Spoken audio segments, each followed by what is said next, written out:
In this video, I'm going to show you how to request a rating on Facebook Marketplace. If you find this video helpful, please consider to like this video and subscribe to my channel. In saying that, let's just jump straight into the video. Okay, so Facebook Marketplace lets buyers and sellers rate each other after a transaction.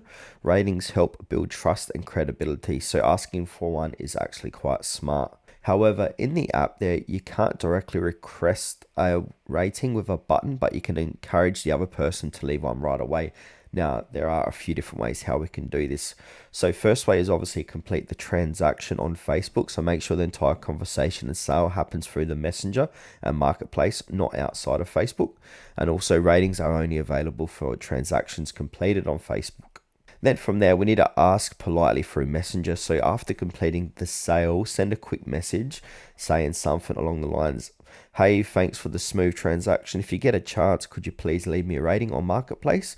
It helps others know I'm a trustworthy seller and I really appreciate it." Now, this friendly reminder often works best right after the meetup or delivery. So don't wait a few weeks or a few months because the person buying your stuff is probably going to simply forget or move on.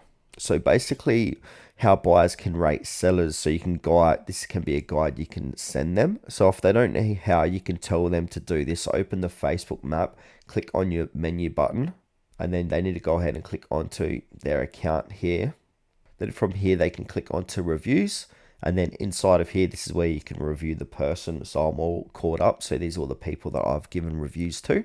And then they can either choose positive, neutral, or negative and submit. And also a bonus tip, when you rate the buyer or even the seller, Facebook often prompts the other person to rate you too, so they'll get a notification to do so. Now, if you want to go ahead and view your ratings, simply on this page, click onto your profile.